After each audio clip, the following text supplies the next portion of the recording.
What up, YouTubers? Waspray back again with Monday Movie Madness.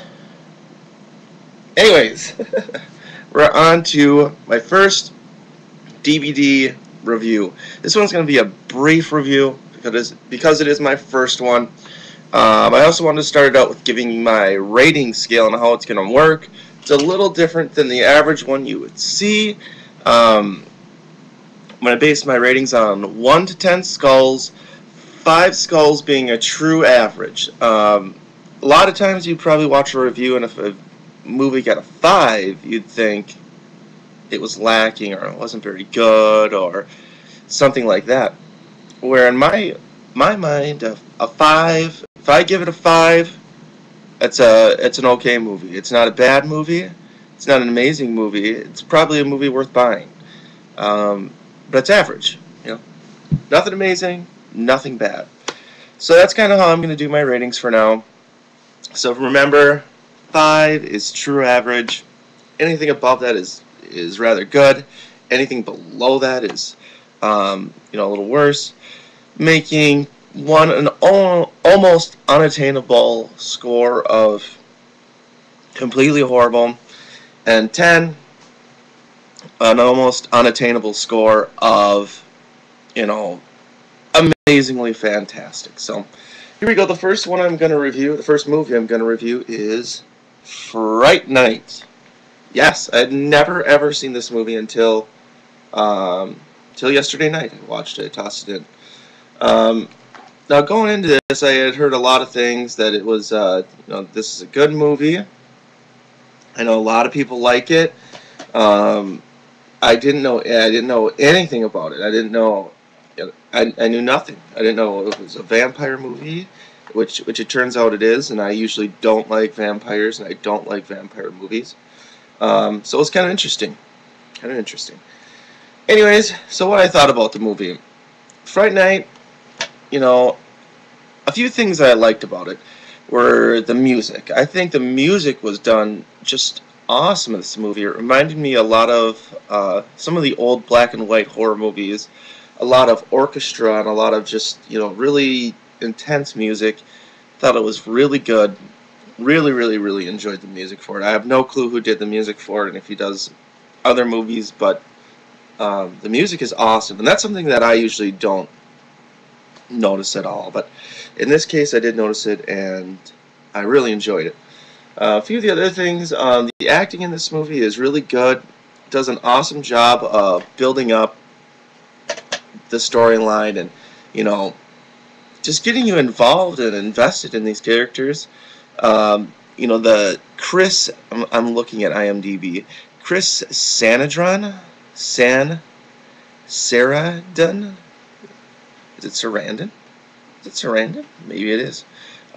He plays the main vampire, Jerry, and he is an awesome vampire. Like I said, I don't like vampires, but if there was a real vampire, this is what it would be. He's a womanizer.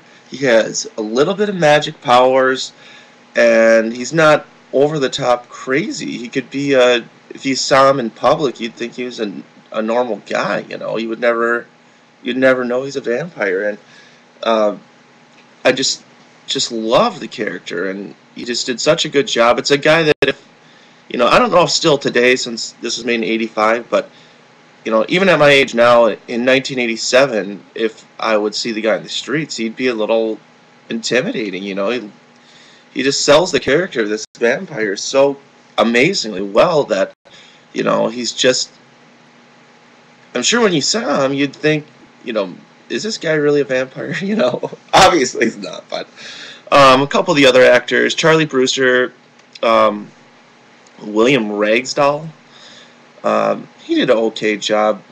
I didn't think he did anything amazing. The other guy I really liked was Roddy McDowall as Peter Vincent. Just a cool concept. He's this horror show host, and he looks the part very well and sells the part very well, and I really like him. I also like the character Evil Ed in the movie. I think he did a good job too. I don't think he, I thought he did an okay job. All around, this movie is just an awesome movie. Special effects in it too are cool, and this shows, they don't use a lot of computer animation, if any, in this movie. The CGI, it just shows you don't need that crap. I'm sick of these movies now that do all this frickin' CGI that looks horrible. It looks horrible. It doesn't look good at all. Don't do it. Use regular special effects like this movie uses, like Dawn of the Dead uses, like Day of the Dead uses. It looks a lot better than this computer crap you do that looks horrible. This is an awesome movie. My rating on this is going to be 7.5 skulls, which is, very, very good. I really enjoyed this. I've only seen it one time, so I'm sure I'm going to watch it again. I'm really happy I have this. I know they made a remake of this in 2011. I'm kind of scared to watch it. I'm pretty sure I'm going to be disappointed. Everybody says, or not everybody, but people have said that it's very good. But I just have a feeling that it's not going to be what I want it to be. It's not going to be as good as this one was. So who knows? We'll find out if I do watch it. Anyways, that's my first review. Sorry I kind of stumbled my way through it, but they will get better as we go on. Thanks for watching.